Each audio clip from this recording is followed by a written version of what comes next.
Good afternoon, GRRA members. Welcome back to Real Talk, the official podcast of the Greensboro Regional REALTORS Association. Happy August. On today's edition of Real Talk, joining me are 2024 GRRA President Marvette Artis and our very own CEO, Mike Barr. Marvette, Mike, how are y'all doing today? Very well, thank you. Doing great. Thanks for asking. Thanks for having us. I want to start this podcast off by just asking a few candid questions to our CEO, Mike Barr.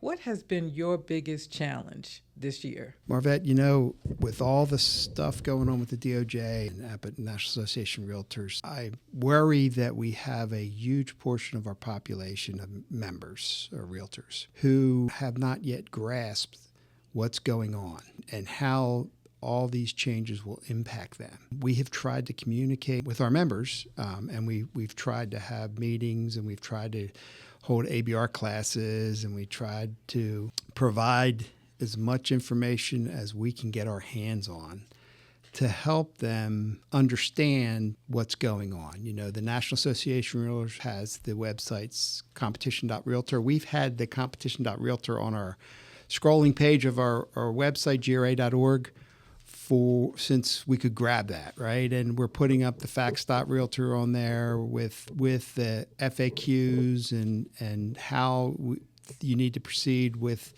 the changes. And, we're not changing August 17th. We changed August 1st because the MLS had no choice. It's kind of where Matrix was going to line us up to do the changes, right? So we had to do it August 1st. And so with compensation being pulled out of the MLS, why I even say this is because when I'm in meetings and we've had attorneys here and we've talked about the issues, it's almost like they don't understand, number one, what antitrust is. And that's a whole nother issue, but they don't understand what is allowed and not allowed. Our job here is to make sure that we keep hammering it away. MLS is no longer cooperation and compensation. It is cooperation. That's probably the biggest thing, I think, this year that I've been dealing with. What do you foresee on the horizon for this association and, more importantly, our industry?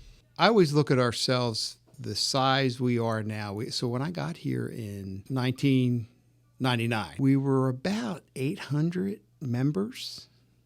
And so today we're 2,200 strong plus, with all the MLS onlys, because we blew up in MLS onlys. And so, we're serving over 3,000 folks. And of course, we got some commercial in there too. So, and the commercial industry is just as vital as the residential. So it's almost like we're going back to the future. I hope not. I think there's enough room in the marketplace to handle this, but everybody's got to take this seriously, learn or relearn the skills, right? And you've taken an ABR class and you've retaken a bunch of different classes just to polish up your skills so that you can really be effective in the marketplace going forward. I think back in the late 90s is when all the changes occurred that put us in the situation we are in now. And will we go back to being a smaller organization, a leaner organization? Will listing agents be making more money? Will buyer's agents struggle? There's all those questions that we have to figure out, and we have to help our members get through all this.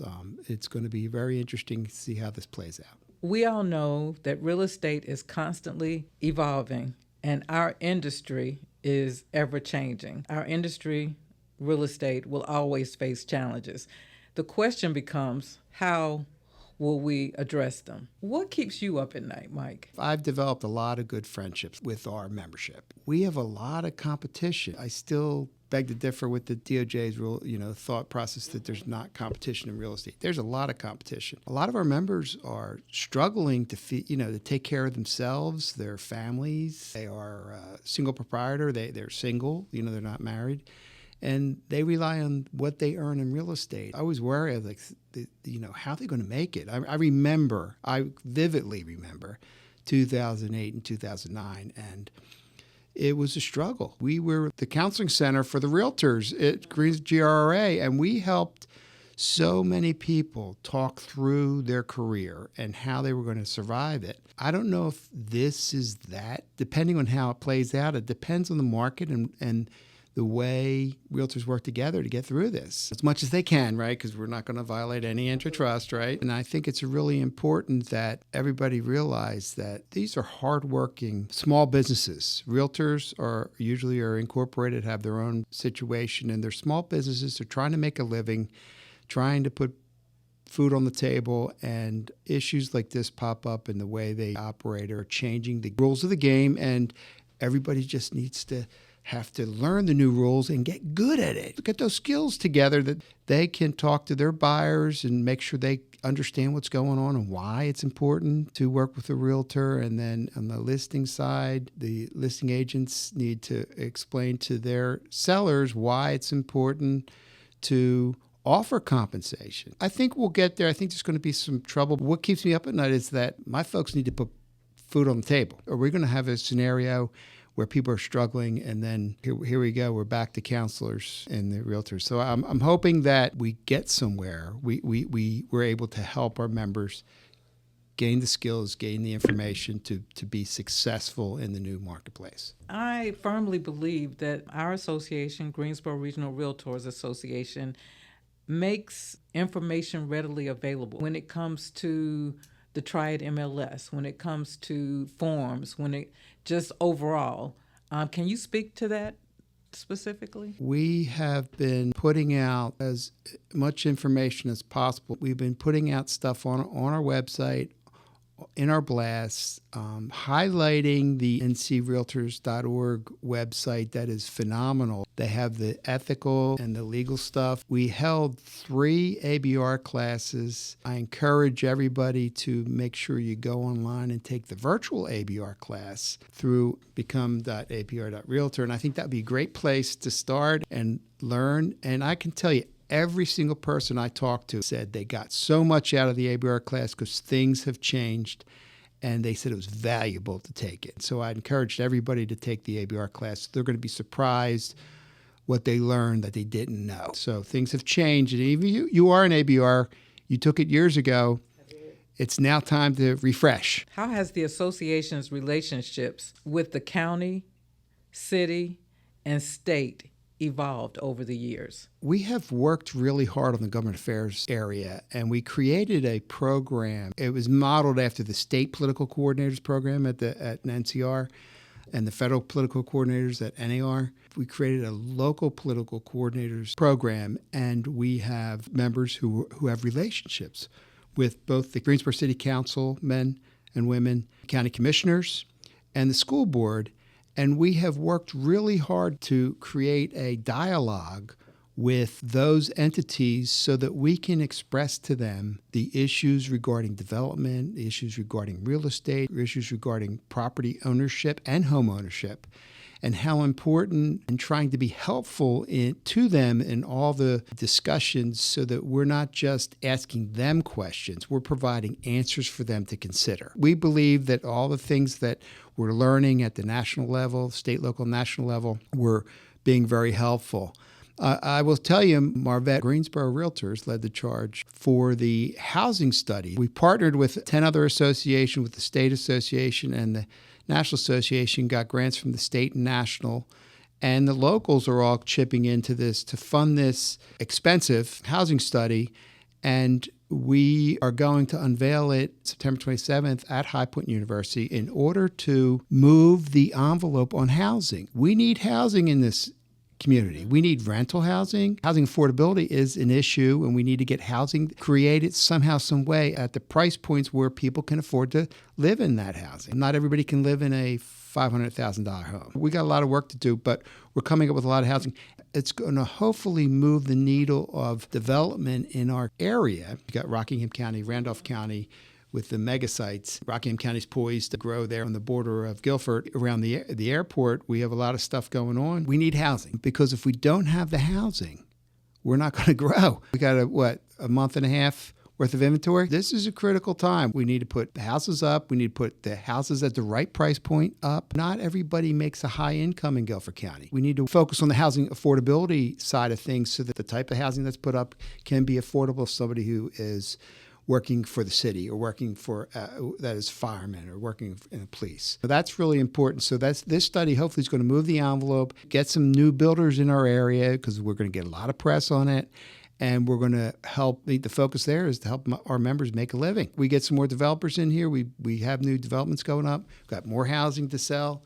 Hopefully it'll be a good move for everybody. In your opinion, how important is the housing study? And explain the housing study. The housing study is focused on the Carolina Core 421 corridor and all the communities along the 421 corridor. Raleigh and Charlotte have had tons of development going in. We're starting to see big builders pivot a little bit and come our way, but we need more of that because we have a lot of jobs going to be coming in the next 5 years. That's going to bring in more growth. If you look at the story of Greensboro, we have capacity on the roads. Does Raleigh? I'm not picking on Raleigh. I get stuck in traffic when I go through every time. We have capacity on the roads. We got water and sewer. We helped send the water down to the Toyota mega site. There's a lot of infrastructure stuff that's in place.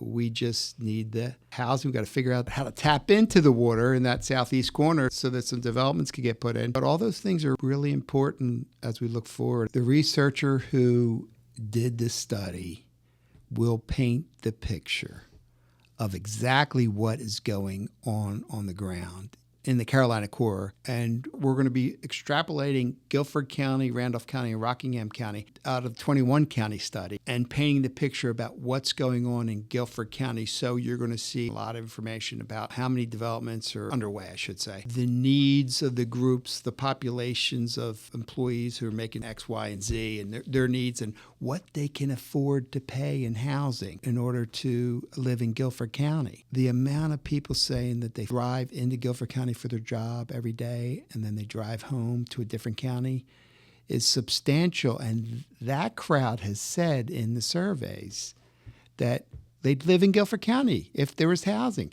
They can't find the housing. That's a problem. He's going to paint a picture for everybody and tell the story about all the counties in the Carolina Core. And then we can extrapolate out and maybe get him in to talk about Guilford County at a later date. But on the 27th of September at High Point University, it's going to be a luncheon. Thank you, President Cobain, for that. It's going to be the biggest housing study done in North Carolina's history. We did it. Were you instrumental in the planning of this housing study? The board always is forward-thinking and talking through things and what we need on the ground. What we saw is all this growth. And we talked with the commercial members and the commercial board. I was sitting in a CCIM forecast over at the Quarry Center. All the commercial brokers, the whole conversation was, we need housing. If we can't get the builders in here, we got to do something because we begged for all this growth. Now we got it. And we don't have any houses to put people in. It was a lot of things, but the board saw fit to encourage me to continue with some ideas that we had. And my good friend and colleague down at Fayetteville at Longleaf Pines, Zan Monroe, took a while to get him on board. But once he did, he said, let's do it. And we had that first Carolina Core Housing Summit in Sanford. Who would have thought we'd have 650 people show up at a housing summit in Sanford? WRAL interviewed me. We had a wonderful event. People got to know the Carolina Core, loved the concept. Part 2 is the housing study, and then we'll give it a rest for a while. But the housing study is most important because we're in housing, and who better to tell the story of what's going on the ground than the realtors? And you are correct. Realtors play a pivotal role in guiding and supporting home buyers and sellers as we adapt to the changing landscape. Know the facts. Visit facts.realtor for up-to-date information. Also, NAR wants us to direct consumers to facts.realtor for more information and up-to-date information. Triad MLS is now offering training on how the settlement rules impact Triad MLS rules and NC Realtors forms. Go to training at triadmls.com and inquire about classes, or you can go to the Triad MLS homepage, click Resources, and select the top option, which is Triad MLS Training. If you missed the free in-person ABR course that was offered at GRRA, you're in luck. Go to become.abr.realtor. That's become.abr.realtor www.abr.realtor. The Accredited Buyer's Representative Designation course establishes a foundation of training, skills, and resources to help you succeed as a buyer's representative. The courses are live, virtual, and instructor-led, and also online, self-paced, both at no cost if you are a realtor. Also, as another resource, go to ncrealtors.org, click on Legal and Ethics, look under Risk Management Tools. Great information under Legal Q&As. Also, they have the Mobile Mondays, the Tech Hotline, the Legal Hotline. We have a plethora of resources right at our fingertips.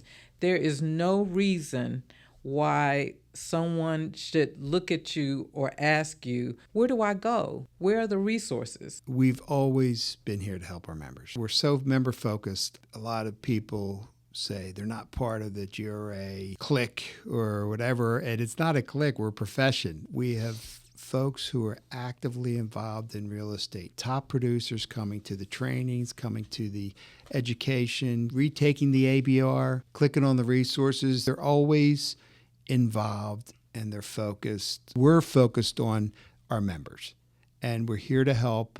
Anytime you need help, please let us know. We'll do what we can. There are obviously restraints on what we can do, but we'll do the best we can to provide you the resources that you can figure out what you need to do.